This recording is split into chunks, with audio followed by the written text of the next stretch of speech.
नमस्कार मित्रों। देखिए, आज से हम श्रीमद् भगवत गीता के हर श्लोक को अच्छे से समझेंगे, उदाहरण के साथ। एक हमने श्रृंखला बनाई है कि एक एक श्लोक रोज आपके सामने प्रस्तुत करूंगा, उदाहरण के साथ।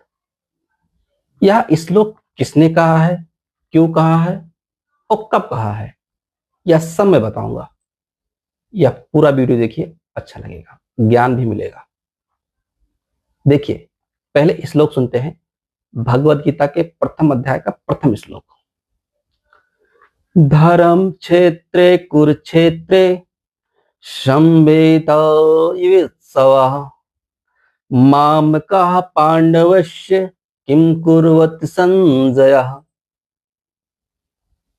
देखिए, यह श्लोक धृतराष्ट्र ने कहा है संजय से। धृतराष्ट्र संजय से पूछते हैं कि हे संजय, मेरे पुत्र और पांडव के पुत्र जो धर्म क्षेत्र में, धर्म भूमि पे युद्ध की इच्छा से आए हैं, वो इस समय क्या कर रहे हैं। देखिए मित्रों, एक बड़ी बात और है। जो धृतराष्ट्र थे वो हस्तिनापुर के राजा थे। वो बचपन से अंधे थे, उन्हें नहीं दिखाई देता था। यह महाभारत का युद्ध होने वाला था। तब वेद व्यास ने संजय को दिव्य दृष्टि दी देखने की। ये इसलिए दी कि पूरा महाभारत एक जगह बैठ के देख के धृतराष्ट्र को बता सके। देखिए, अब श्लोक समझते हैं। धर्म क्षेत्रे कुरुक्षेत्रे। देखिए, यहां धर्म क्षेत्रे कुरुक्षेत्रे का मतलब होता है धर्म क्षेत्रे, मतलब तो धर्म की भूमि है कुरुक्षेत्र। कुरुक्षेत्र धर्म की भूमि है। कुरुक्षेत्र को धर्म की भूमि क्यों कहा जाता है, देखिए जानते हैं। देखिए, कुरुक्षेत्र को धर्म की भूमि इसलिए कहा जाता है क्योंकि वहां बहुत बड़े बड़े राजाओं ने बहुत बड़े बड़े यज्ञ किए थे। राजस्वी यज्ञ बोलते हैं, वो किए थे। इसलिए वह भूमि बहुत पवित्र हो गया था। एक बात और, धृतराष्ट्र को पहले से ही पता था कि मेरे पुत्र अधर्म के रास्ते पे चल रहे हैं, कौरव अधर्म के रास्ते पे चल रहे हैं। उन्हें यह शक था कि जहां युद्ध हो रहा है वह पवित्र भूमि है। अगर मेरे पुत्र के मन पवित्र हो जाए तो वह अपना कहीं रास्ता बदल ना ले, रास्ता चेंज ना कर दें, युद्ध ना करें। देखिए, एक बात और है, कुरुक्षेत्र का मतलब क्या होता है। देखिए, एक कुरुक्षेत्र तो हो गया जहां धर्म भूमि है, एक कुरुक्षेत्र अपने अंदर है। कुरुक्षेत्र का मतलब होता है जहां ईर्ष्या हो, पाप हो, असत्य हो, अंदर ही अंदर सब चलता रहे कुरुक्षेत्र की तरह, और कुरुक्षेत्र ही है।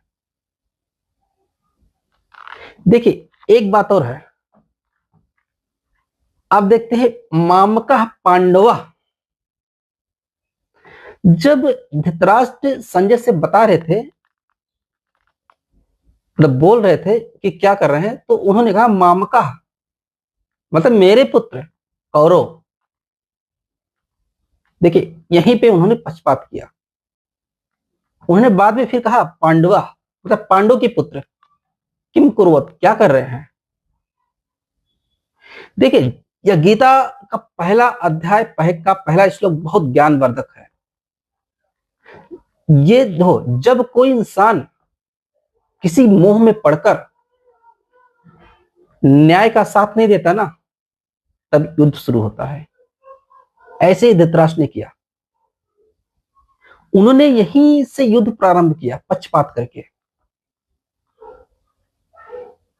उन्हें यह कहना था कि हमारे सारे पुत्र, लेकिन उन्होंने यह कहा कि मेरे पुत्र और पांडव के पुत्र क्या कर रहे हैं, किम कुर्वत।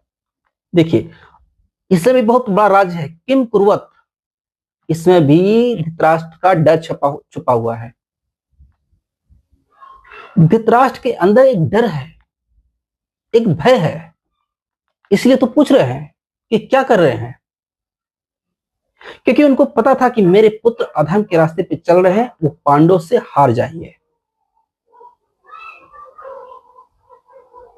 ये डर इसलिए था क्योंकि वो धर्म के रास्ते पे थे, पांडव धर्म के रास्ते पे थे और कौरव अधर्म के रास्ते पे, इसलिए तो युद्ध हुआ। जब श्री कृष्ण ने दुर्योधन से 5 गांव मांगा तो उन्हें दे देना था, तो युद्ध नहीं होता, लेकिन दुर्योधन ने मना कर दिया। दुर्योधन ने यह कहा कि तुम्हें एक सुई की नोक बराबर भी जमीन नहीं दूंगा। देखिए, धृतराष्ट्र राजा थे, अगर वो चाहते तो पांडव का उनका हिस्सा दे देते, लेकिन उन्होंने ऐसा नहीं किया, क्योंकि वो पुत्र मोह में पड़ गए थे, और जो किसी मोह में पड़कर न्याय का साथ नहीं देता वह अधर्मी होता है।